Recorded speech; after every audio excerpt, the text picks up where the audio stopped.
गुरु जी से हम ये मांगे कि हे भगवान, हमें सामान्य सुविधा से आगे बढ़कर हमें कुछ ऊंची चीज़ दीजिए, हमें भागदौड़ वाली ज़िंदगी में फिर से मत ले जाइए, हमें आप बोध शक्तियाँ दीजिए जिसमें हम बंधन मुक्त हो जाए, हम बंधनों से मुक्त हो सकें।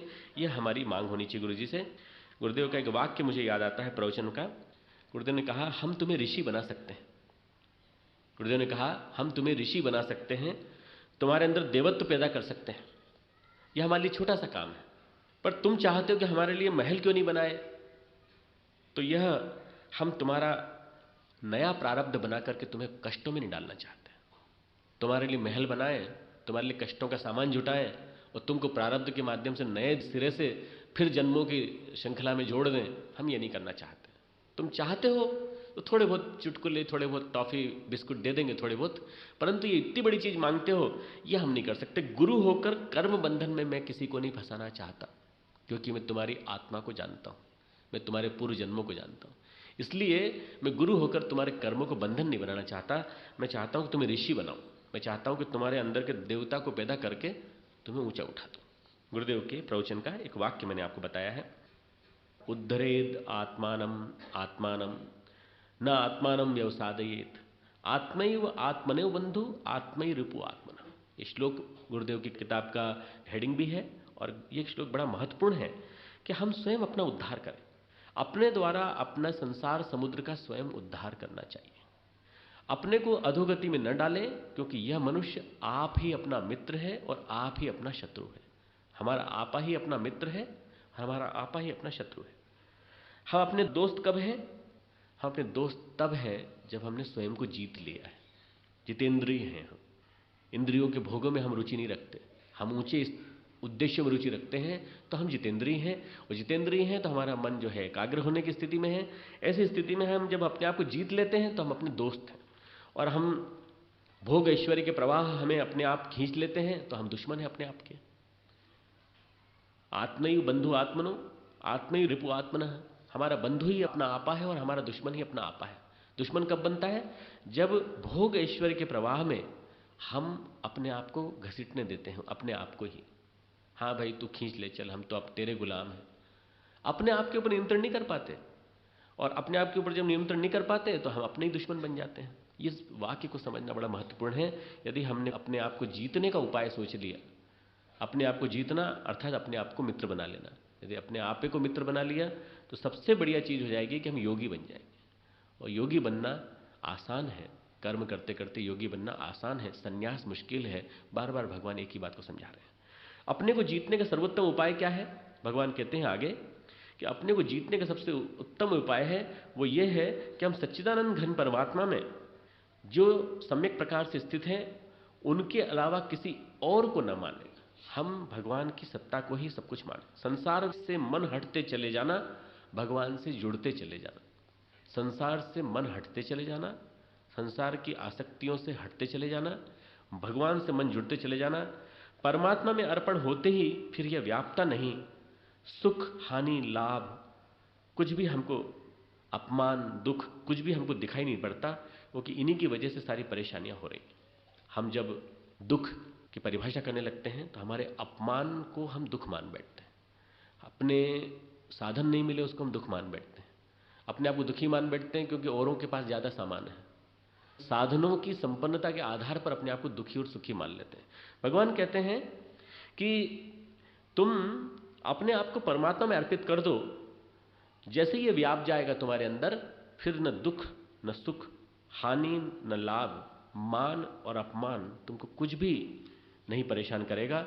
जिसका अंतःकरण ऐसे ज्ञान से तृप्त है, जिसकी स्थिति विकार रहित है, जिसकी इंद्रियां भली भांति जीती हुई हैं और जिसके लिए मिट्टी पत्थर और सुवर्ण समान है, वह योगी अर्थात भगवत प्राप्त है, ऐसा कहा जाता है। 8वां श्लोक। अपने आप में गीता समग्र है, और गीता समग्र होने के नाते अपने आप को सिखाती है कि हम अपने आप के मित्र कब बन सकते हैं और अपने आप के शत्रु कब बन सकते हैं। जो योगी हो गया है उसके लिए मिट्टी और सोने में कोई अंतर नहीं है। जो योगी बन जाता है, जो परम अवस्था में पहुंच जाता है, उसके लिए मिट्टी और सोने में कोई अंतर नहीं होता है। भगवान रामकृष्ण परमहंस कहते थे, टाका माटी माटा टाकी, टाका माटी माटा टाकी। आपने सुना होगा कि मिट्टी और सोना लेकर के पहुंच गए गंगा जी के किनारे और उन्होंने उठा के गंगा जी में फेंकना चालू कर दिया। सोने के अशर्फियाँ कोई दे गया था, पानी फेंक, किसी ने कहा क्या कर रहे हो, बोले मिट्टी सोना है, सोना मिट्टी है, सोना मिट्टी, मिट्टी सोना है, मैं तो पानी में फेंक रहा हूँ इसको बर्बाद। जो चीज़ मिट्टी में मिल जानी है उसके नाम पर हम कितना लड़ते हैं आजकल, उसके नाम पर कितना अपने आप को एक दूसरे को परेशान करते हैं और खुद भी परेशान होते हैं। राका और बाका वाला मैंने आपको उदाहरण बताया था कि पत्नी ने पति को सीख दी कि सोने का कंगन दिखा तो उसके ऊपर मिट्टी डाल दी। अभाव की परिस्थितियाँ थीं, अभाव की परिस्थितियों में भी भगवान के लिए किया गया कर्म रोका नहीं। और पति ने देखा पीछे से कि सोने कंगन पड़ा हुआ है, पत्नी ने देख ले कहीं वृत्ति दूषित न हो जाए तो उसके ऊपर मिट्टी डाल दी। पति ने मिट्टी डाली, पत्नी ने देखा, पत्नी ने जब देखा तो उसने पति ने कहा तूने कुछ देखा तो नहीं, बोले नहीं, मिट्टी के ऊपर मिट्टी डालने की प्रक्रिया से क्या फर्क पड़ता है, जो मिट्टी के ऊपर मिट्टी डाले, सोने को मिट्टी मान लिया तो उसके बाद कहाँ है। फिर राका बाका जो है दोनों भक्त कहलाते हैं। राका तारे बाका तारे एक पूरी स्तुति है चैतन्य महाप्रभु की, उसमें राका और बाका भक्त के रूप में प्रतिष्ठित हैं कि अभाव में भी भगवान को जिन्होंने अपने आप को प्रतिष्ठित रखा और सोने और मिट्टी में कोई भेद नहीं रखा, वो आदमी योगी स्थिति में पहुंच जाता है। फिर आगे भगवान कहते हैं, अगला श्लोक 9वां श्लोक, सुहृद मित्र वैरी उदासीन मध्यस्थ द्वेष और बंधुगणों में, धर्मात्माओं में और पापियों में समान भाव रखने वाला अत्यंत श्रेष्ठ। अब कितनी मुश्किल बात है, धर्मात्मा और पापी में कोई समान भाव रख सकता है क्या? कोई समझ सकता है धर्मात्मा और पापी एक हो सकते हैं? परंतु भगवान कह रहे हैं, भगवान की भाषा है कि ये तो ऐसा जीवन है जिसमें योगी की स्थिति में पहुंचने के बाद कौन मित्र है और कौन दुश्मन है कोई फर्क नहीं पड़ता, सब में समान भाव रखते हुए समदर्शी होकर के भगवान को स्थित देख करके भगवान को देखना। श्री अरविंद जेल में थे, मैंने आपको उदाहरण दिया था जब मैं कार्यकर्ताओं का प्रवचन ले रहा था। श्री अरविंद जेल में थे, भगवान के दर्शन उनको हुए, तो भगवान ने उनसे कहा कि तुम्हें हमने जेल में क्यों डाला है तुमको मालूम है? तो भगवान से जो वार्तालाप हुआ है उसको उन्होंने अपने उत्तरपाड़ा के भाषण में उद्बोधन दिया है और उत्तरपाड़ा के भाषण को उन्होंने वंदे मातरम में प्रकाशित किया था। उसमें भगवान वासुदेव ने कहा कि तुम्हारे अंदर ये बात बार बार आ रही है कि तुमने राष्ट्र के लिए कर्म किया, क्या किया? भगवान से तुम ये पूछ रहे हो कि क्यों तुमको अंदर बंद कर दिया जेल में, राष्ट्र के लिए किए गए कर्म में तुम अंदर क्यों बंद हो गए जबकि तुम्हारा कोई दोष नहीं था? तो भगवान बोलते हैं, हमने तुमको संदेश दिया था एकांत में जाओ और स्वयं को देखो, एकांत में जाओ और आत्मा में स्थित हो जाओ। तुम माने नहीं, तुम क्या कर रहे थे? बम फोड़ रहे थे, तुम क्या कर रहे थे? तुम तरह तरह के काम कर रहे थे, 50 तरह की ऐसी प्रकृतियां कर रहे थे जो हम नहीं चाहते थे। मैं वासुदेव कृष्ण यदि भारत को स्वतंत्र कराना चाहता हूं तो कोई उसे कैसे रोक सकता है? यह सारा का सारा दृश्य योगीराज श्री अरविंद ने अपनी आंखों से देखा, अपनी दृष्टि से देखा कि मैं वासुदेव कृष्ण यदि भारत को आजाद कराना चाहता हूं तो कोई उसे कैसे रोक सकता है? तुम कैसे रोक सकते? तुम भी नहीं रोक सकते। परंतु मैं चाहता हूं कि तुम एक उच्च स्तरीय आत्मा हो, इसलिए तुम एकांत में जाओ और स्वयं को देखो, इसलिए तुमको बंद किया है। तो उन्होंने कहा कि तुम जानना चाहते हो कि मैं कहां कहां स्थित हूं? वासुदेव कृष्ण ने उनको दृष्टि दी, उन्होंने देखा डकैत और पापी जितने बैठे हुए थे उनके अंदर, सबके अंदर भगवान कृष्ण बैठे हुए थे, सबके अंदर भगवान कृष्ण स्थित थे। एक काली छाया मात्र थी कृष्ण के सामने, काले पर्दे के अंदर कृष्ण थे। उन्होंने कहा चित्त वृत्तियों के अंधकार के रूप में ये सामने इनके पाप छिपे पड़े हैं, जिस दिन ये मिट जाएंगे ये डकैत भी अपने अंदर के कृष्ण को पा लेंगे। इसलिए तुम ये मान के चलो कि सब में एक ही है, धर्मात्मा और पापी दोनों में एक भाव स्थापित करके चलना। सबके पीछे भगवान एक भाव रखने की बात करते हैं। कभी भी आवरण हट सकता है, कभी भी रत्नाकर वाल्मीकि बन सकता है, कभी भी आम्रपाली एक साध्वी बन सकती है, कभी भी एक कोई बिल्वमंगल सूरदास बन सकता है। ये तो एक पर्दा हटने भर की देर है, पर्दा हटा और अंदर का कृष्ण बाहर आ गया। इसलिए भगवान की यहाँ की बात को समझने की कोशिश करें कि हम दोनों में अंतर न समझें कि परम धर्मात्मा और पापी दोनों में समान भाव रखें। 9वां श्लोक है, एक ही भाव रख के साधुषी अपीच पापेशु समबुद्धि विशिष्यते। आगे भगवान 10वें श्लोक में कहते हैं कि मन और इंद्रियों से शरीर को वश में रखने वाला, आशा रहित और संग्रह रहित योगी अकेला ही एकांत में स्थित होकर आत्मा को निरंतर परमात्मा में लगाए। अब भगवान यहाँ किस बात पे आ गए? थ्योरी समझाते समझाते प्रैक्टिकल पे आ गए। योग कैसे करें, आखिर योग कैसे किया जाता है? सृष्टि की दृश्य व्यवस्था में भगवान ये दिखाना चाहते हैं कि इससे भी परे एक ऐसी व्यवस्था है जो हमारे कर्मों के अनुसार, सुविधा के अनुसार, कर्मयोग के विधान के अंतर्गत निर्धारित होती रहती है। और जो मिल रहा है, जो भी कुछ आज हमको मिल रहा है, उसका निर्णय करती रहती है। सूक्ष्म जगत की एक व्यवस्था चल रही है अपनी जगह। ऐसी स्थिति में जब आदमी पहुंच जाए तो योगी को क्या करना चाहिए? योगी को क्या करना चाहिए? भगवान का प्रैक्टिकल श्लोक है। भगवान कहते हैं 11वां श्लोक से एकदम दर्शन से वो व्यवहार पे उतर आ जाते हैं। 11वां श्लोक जो है वो कहते हैं नित्य अभ्यास किया करो, नित्य अभ्यास किया करो। नित्य अभ्यास करने की बात को कहते हुए कहते हैं अकेले ही एकांत स्थान में स्थित होकर आत्मा को परमात्मा में लगाए। 10वें श्लोक में कहा। 11वें में कहा शुद्ध भूमि में, जिसके ऊपर कुशा, मृगछाला और वस्त्र बिछे हैं, जो न बहुत ऊंचा है न बहुत नीचा, ऐसे अपने आसन को स्थिर स्थापन करके वहां बैठे। बहुत सरल सा श्लोक यहां आकर के भगवान ने बोला है। इसके पहले सारा दर्शन था। भगवान क्या बोलते हैं? पवित्र स्थान में बैठे, सुसंस्कारी स्थान में बैठे, गंगा की गोद, हिमालय की छाया, महाकाल का घोंसला परम पूज्य गुरुदेव ने बना दिया शांति कुंज। इससे बढ़िया सुंदर स्थान क्या हो सकता है? आपका सौभाग्य कि आप लोग यहाँ हैं, आप लोगों का सौभाग्य कि आप लोग यहाँ आए हैं कार्यकर्ता के रूप में, और यहाँ आकर के शिविर में भी आए हैं तो, और कार्यकर्ता के रूप में यहाँ हैं तो। हम वहाँ बैठे हैं जहाँ पर कि शुद्ध भूमि भगवान ने, गुरुदेव ने अपने आप बना दी। उसके बाद भी यदि अपने घरों में बैठे हैं तो कहाँ बैठे हैं? पवित्र स्थान में। भीड़ भाड़ में, सिनेमा हॉल में, दारू के अड्डे में नहीं बैठना है जप करने के लिए। नहीं साहब हम तो पवित्र करके दिखा देंगे। यार क्या पवित्र करके दिखा दोगे? आपका मन ही नहीं लगेगा। इसलिए बैठो तो शुद्ध स्थान में। भगवान कहते हैं शुचौ देशे, शुचौ देशे प्रतिष्ठाप्य स्थिरम आसन आत्मनः नाति उच्चतम जाति नीचम चैला जिन कुशोत्तरम। अब आज के जमाने में कहाँ मृगछाला अवेलेबल है?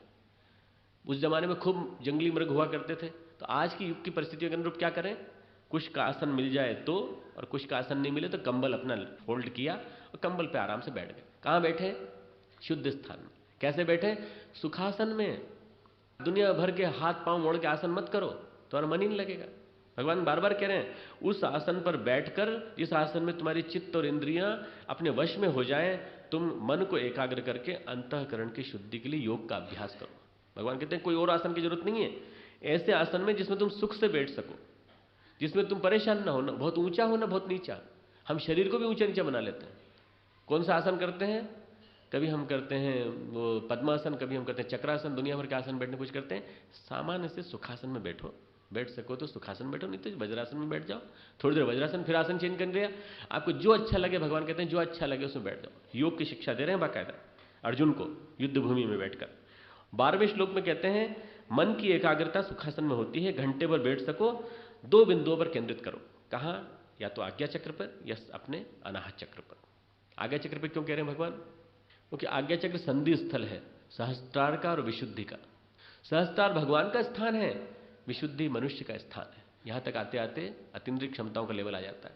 और सहस्त्रार जो है परमात्मा की आधार स्थली है, कारण शरीर का केंद्र है। आज्ञा चक्र वो गांठ है जहां दोनों मिलते हैं।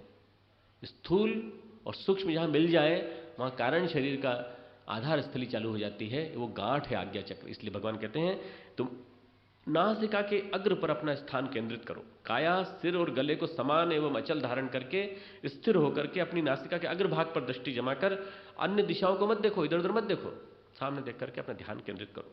13वां श्लोक भगवान बोलते हैं काया को भी सीधा रखो, सिर को भी सीधा रखो, ग्रीवा को भी सीधा रखो, अचल हो और नासिका के अग्र भाग पर दृष्टि जमाओ। भगवान ने आज्ञा चक्र जानबूझ के कहा है ताकि आज्ञा चक्र के माध्यम से हम अपने आप को भेद सकें। आज्ञा चक्र से प्रवेश करके हम कुंडलिनी जागरण कर सकते हैं। आज्ञा चक्र से प्रवेश करके हम मूलाधार तक पहुंच सकते हैं। मूलाधार से प्रवेश करेंगे या और किसी चक्र से प्रवेश करेंगे तो हम बहुत दिक्कतों पड़ जाएंगे। इसलिए भगवान कहते हैं यहां से प्रवेश करो आज्ञा चक्र से। ओछी वासनाएं वो भगवत प्रेम की इच्छाएं, दोनों की गांठें यहीं पर होती हैं। दोनों विपरीत हैं। ओछी वासनाएं, गिराने वाली वासनाएं, और भगवत प्रेम की इच्छा, दोनों यहीं पर बैठी हुई हैं आज्ञा चक्र में। यहां ध्यान लगाकर हम अपने आप को जान सकते हैं, भेदन करके खोल सकते हैं। यह ध्यान यहीं बैठकर करें। दूसरा ध्यान भगवान कहते हैं हृदय में बैठ के किया जा सकता है। हृदय में राम और काम की गांठें हैं। परम पूज्य गुरुदेव ने अपने कई लेखों में लिखा है कारण शरीर को आप यहां भी स्थित मान सकते हैं, कारण शरीर को यहां भी स्थित मान सकते हैं। हृदय में दोनों क्षेत्र, दोनों ध्यान के केंद्र हैं। दोनों जगह ध्यान किया जाए तो हमारा आज्ञा चक्र या अनाहत चक्र, दोनों पे हम ध्यान कर सकते हैं। भगवान 13वें में कहते हैं कि योग में सहायक है चित्त वृत्तियों को कैसे निरुद्ध किया जाए, यम नियम के अनुशासन बता रहे हैं भगवान। इसके बाद चलते हैं अगले श्लोक में। तो वो कहते हैं कि बेटा ये जो कह रहा हूं मैं तुमको सारी सारी बातें, इन सब बातों में तुम एक बात ध्यान रखना कि जब तक तुम अपने यम और नियम को नहीं साधते तब तक तुम्हारा बेकार है सारा के सारा, चाहे कितना ही ध्यान लगाने की कोशिश करो। शांत अंतःकरण वाला सावधान योगी मन को रोककर मुझ में चित्त भी लगाए और मेरे परायण होकर स्थित होकर रहे। मुझ में चित्त लगाए, मेरे परायण हो। और यह योग उन्हीं का सद पाता है जिन्होंने अपने अन्न को, शरीर को साध लिया है। यम और नियम के माध्यम से अन्न को और शरीर को साध लिया है। क्यों? ये मन अन्नगत है, ये शरीर अन्न से जुड़ा हुआ है। अन्नो वही मनः, और मन से बनता है शरीर। तो ये मन हमारा जो है अन्न के माध्यम से गड़बड़ाता है। तो भगवान कहते हैं युक्ताहार विहारस्य युक्त चेष्टस्य कर्मसु युक्त स्वप्नावबोधस्य योगो भवति दुखा। दुखों का नाश करने वाला योग तो यथा योग्य आहार विहार करने वाले का, कर्मों में यथा योग्य चेष्टा करने वाले का, और यथा योग्य सोने तथा जागने वाले का ही सिद्ध होता है। जो समय पे सोए, समय पे जागे, समय पे खाए, उतना ही खाए जितना जरूरी है। क्यों? 16वें श्लोक में भगवान ने कहा है, हे अर्जुन, यह योग न तो बहुत खाने वाले का सत्ता है, न बिल्कुल न खाने वाले का। अतिवाद पे उतर आते हैं, बिल्कुल नहीं खाएंगे हम, वो भी नहीं ठीक। भगवान कहते हैं न तो बहुत खाने वाले का, खाएंगे तो इतना खाएंगे कि व्रत के दिन ढेर सारी थाली, दिन भर व्रत किया और फिर खाया तो इतना सारा खाया, ढेर सारा खाया। न तो बहुत खाने वाले का और न बिल्कुल न खाने वाले का, न बहुत शयन करने के स्वभाव वाले का और न सदा जागने वाले का, दोनों का सिद्ध नहीं होता। इसलिए तो यम नियम को जरूर ध्यान में रखना, भगवान कृष्ण कहते हैं। मैं इसी के बारे में थोड़ी सी बात बताना चाहता हूं कि हम लोग अपने बारे में अतिवाद ज्यादा बरतते हैं। अतिवाद जब हम तप में करते हैं, योग में करते हैं, तो बड़ी परेशानी कारण बनता है। एक मगध का राजकुमार था श्रोण, उसको वैराग्य हो गया। मैंने कथानक सुनाया भी था आपको। बुद्ध का शिष्य बना और कहाँ तो उस मदिरा वाला जीवन, सुंदर स्त्रियों वाला जीवन, और अब कहता है कि हम साधु का जीवन जिएंगे। साधु का जीवन जीने लगा तो कठोर संन्यास उसने रखा, धूप में बैठता, सूख के कांटा हो गया। मन पक्का था इसलिए निभा लिया। अब ऐसी स्थिति आ गई कि बीमार हो गया, सूख के जैसा शरीर था, बिल्कुल काला पड़ गया। जिद्दी हटी, किंतु उसको वीणा वादन बड़ा प्रिय था, वीणा बजाता रहता था बैठे बैठे। भगवान बुद्ध ने आकर के पूछा, क्या कर रहे हो बेटा तुम, क्यों इतना तप कर रहे हो कठोर? तो उन्होंने कहा, हम निर्विकल्प को पा करके रहेंगे। भगवान ने कहा कि निर्विकल्प को तुम तब पाओगे जब अहम का विसर्जन करोगे। अहम का विसर्जन करोगे। तितिक्षा का अहम बैठा हुआ है तुम्हारे अंदर, अतिवाद का अहम बैठा हुआ है तुम्हारे अंदर। एक अतिवाद तो वो था जब मदिरा, स्त्रियां सब तुम्हारे आसपास रहती थी, और एक अतिवाद ये है जहां तुम सूख के कांटा हो गए हो। इस अतिवाद से निकलो। और उसका उदाहरण देने के लिए उन्होंने कहा, क्यों तुम एक अति से दूसरी अति की ओर जा रहे हो, तुम अपनी वीणा की ओर नहीं देखते? बोले क्यों, वीणा में क्या बात है? वीणा के तार ज्यादा कस दिए जाए तो क्या होता है? बोले वीणा नहीं बजती। वीणा के तार ढीले छोड़ दिया जाए तो वीणा नहीं बजती। ये कथानक बड़ा महत्वपूर्ण है। कई लोगों ने महात्मा बुद्ध के लिए जोड़ा है, परंतु ये वास्तव में श्रोण के जीवन की कथा है। जो मगध का राजकुमार था, उन्होंने कहा, ये शरीर जीवन भी एक वीणा है। ये शरीर भी जीवन वीणा के समान है। इस शरीर रूपी जीवन वीणा को तुम सही ढंग से कसोगे तो परमेश्वर का संगीत बजेगा, और ये तुम ढीला छोड़ दोगे तो नहीं बजेगा, और ज्यादा कस दोगे तो नहीं बजेगा। इसलिए इसको ज्यादा मत कसो, न ज्यादा ढीला छोड़ो, टूट जाएगी वीणा। अतिवाद की भत्सना कर रहे हैं भगवान। इसके बाद भगवान कहते हैं अगले श्लोक में, बार बार वही बात कर रहे हैं कि तुम भोग में मत लगना, तुम अपने आप को, चित्त को सही लगाना। आप चित्त को कैसा लगाना, उदाहरण देखते हैं 19वें श्लोक में। चित्त को ऐसे लगाएं, यथा दीपो निवातस्थो नेंगते सोपमा स्मृता योगिनो यत् चित्तस्य युञ्जन्तो योगम आत्मना। अर्थात जिस प्रकार वायु रहित स्थान में दीपक चलायमान नहीं होता, जहां हवा नहीं होती वहां दीपक चुपचाप जलता रहता है, ऐसा हिलता डुलता नहीं है। दीपक की लो जैसी होती है, वैसी उपमा परमात्मा के ध्यान में लगे हुए योगी के जीते हुए चित्त की कही गई है। हमारा चित्त ऐसा ही रहना चाहिए, जरा भी नहीं हिलना चाहिए। जैसे दीपक की लौ होती है, जैसे दीपक जलता रहता है, वैसे मन लग जाता है बिना स्थिर हुए, क्योंकि ध्यान से बुद्धि सूक्ष्म होती चली जाती है। सूक्ष्म बुद्धि एक अचल न हिलने वाली लौ की तरह से स्थित हो जाती है। परमात्मा को अनुभव करके उसी की तरह गति हो जाती है, जिसकी व्याख्या भगवान ने यहां पर की है। और उसकी व्याख्या के साथ साथ भगवान कहते हैं, भगवान को प्राप्त होने के बाद भगवान के अलावा दूसरा लाभ मनुष्य कोई मानता ही नहीं, उससे अधिक दूसरा कोई भी लाभ नहीं मानता। परमात्मा रूपी जिस अवस्था में स्थित योगी बड़े भारी दुख से भी चलायमान नहीं होता, वो योगी सबसे बड़ा योगी है। यम लब्ध्वा चापरम लाभम मन्यते नादिकम ततः यस्मिन स्थितो न दुखेन गुरुणापि विचाल्यते। गहरा से गहरा दुख, बड़े से बड़ा कष्ट उसको चलायमान नहीं करता, और कोई लाभ और हानि उसे कोई परेशान नहीं करती। ये श्लोक बड़ा महत्वपूर्ण है, 22वां श्लोक। इस श्लोक में ध्यान करते करते भगवान जिसको मिल गया, वो बड़े से बड़ा दुख भी हंसकर सहन कर लेता है। साधक के लिए यही अग्नि परीक्षा है। जिसको भगवान मिल गया वो बड़े से बड़ा दुख भी सहन कर लेता है, कष्ट सहन कर लेता है और हंसकर सहन कर लेता है, हर अवरोध मिट जाता है। भगवान महावीर ने कहा है धर्म मेध समाधि, धर्म मेध समाधि। अभी धर्म मेध समाधि क्या है? कौन सा ऐसा कर्म है जो कैवल्य में एकाग्र कर देता है आदमी को? जो आदमी को, जिसमें अश्वमेध और अनेक मेध बताए थे, मेध की तरह से धर्म मेध समाधि बताई गई।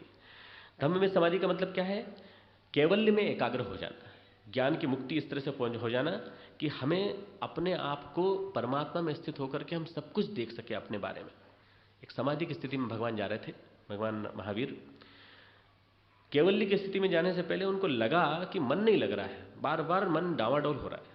तीर्थंकर महावीर और मन नहीं लग रहा, क्या बात है? उन्होंने देखा कि पिछले जन्मों में मैं कहाँ था। सभी जन्म देखना चालू किए, पिछले जन्म देखे, चौथा देखा, तीसरा देखा, दूसरा देखा, पहला देखा। तो उनको देखा कि एक जन्म में राजा थे और उनका नाम था पृष्ठ वासुदेव। पृष्ठ वासुदेव नाम था, ऐश्वर्यशाली साम्राज्य के स्वामी थे। मन में आया कि वीणा बजाएं।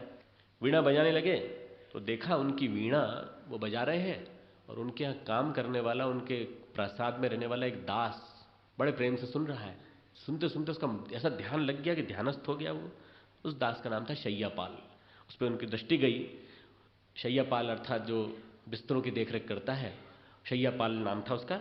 उस पर दृष्टि गई, तन्मयता पूर्वक एक दास सुन रहा था। उन्होंने कहा हमारी वीणा हम इतने प्रेम से बजा रहे हैं और हमारा दास जो है उसके ऊपर आनंद ले रहा है। राजा को भी अपना अहंकार होता है। राजा ने पिघला हुआ शीशा उसके कान में डलवा दिया, दोनों कानों में। अब ये कर्म गांठ बन गया, उनको मृत्यु में हो गई उनकी। और मृत्यु के साथ साथ उन्होंने जो है अपने इस जन्म में जब महावीर बने तो उन्होंने उस पाप को याद किया कि मेरा वो पाप आज मेरे ध्यान में बाधक बन रहा है, मेरा वो पाप मेरी कैवल्य ज्ञान में बाधक बन रहा है। उन्होंने कहा संकल्प से तरंगे भेजी है शय्यापाल, तुम कहाँ हो? तुम इस जन्म में तुम कहाँ हो? तुम आ जाओ। संकल्प की, मनोबल की तरंगें उस स्थिति में पहुंचे हुए साधक की बड़ी तीव्र थीं। उन्होंने कहा तुम्हारी जीवात्मा जहां कहीं भी हो मुझे आए और दंड दे, ताकि मैं उऋण हो सकूं और मैं फिर से ध्यान में स्थित हो सकूं, कैवल्य को प्राप्त हो सकूं। है शय्यापाल तुम कहाँ हो? नाम तो बदल गया था इनका। जब ये 5वां जन्म था तो उसके न जाने कितने जन्म हो चुके होंगे। उन्होंने देखा कि उसी समय एक किसान आया वहां बेल लेकर के, उसी समय जब वो ध्यान कर रहे थे, और उसने कहा देखो तुम यहाँ बैठे बैठे फालतू का काम कर रहे हो, मन आंखें लगाए बैठे हो पर मन तुम्हारा लग नहीं रहा है, बार बार इधर उधर देख रहे हो। तुम जरा मेरे बेल को देखते रहना, बेल को देखते रहना, मैं भी आता हूं। भगवान महावीर समझ गए कि शय्यापाल को संदेश पहुंच गया है, आ गया है वो। अब वो बेल को देखते रहना तो उनका ध्यान फिर लग गया। कहने लगे कि मेरे संकल्पों से और मेरे जो कर्म की जो गांठ बंधी हुई है खुल जाए खुल जाए। फिर ध्यान में चलेगा तो बेल भी कहीं घूमने चला गया। अब बेल घूमने चला गया तो 5 मिनट बाद वो आदमी आया वहां, वो किसान। उसने कहा कि तू बहरे की तरह बैठा हुआ है, हम तुझसे कहे जा रहे हैं कि हमारा बेल कहाँ गया, तो सुनता क्यों नहीं है? तो उसने लकड़ी की 2 कीलें ली और महावीर के दोनों कानों में ठोक दी। लकड़ी की 2 कीलें ली, दोनों कानों में ठोक दी। बड़ा संतोष हुआ उसको, परंतु महावीर पे कोई असर नहीं पड़ा, क्योंकि महावीर की समाधि लग चुकी थी, कर्म की गांठ खुल चुकी थी और महावीर समाधि में पहुंच गए। उनको दर्द नहीं हुआ, उनको परेशानी नहीं। आसपास के गांव वालों ने आके वो कील निकाली और कहा तूने क्या कर दिया? तब तक वो आदमी चला गया था, क्योंकि शय्यापाल ही आया था। उसने उस जन्म का बदला इस जन्म में ले लिया, उसका कर्म उसके साथ चला गया, भगवान महावीर का कर्म इस समय इसके साथ चला गया।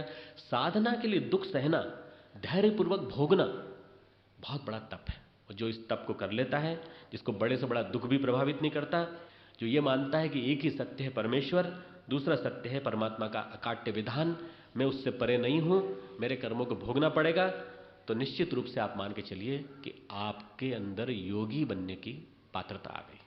योगी बनने की पात्रता के थोड़े से हिस्से और रह गए हैं। 25वें श्लोक तक हम पहुंचे हैं, 47वां श्लोक तक हमको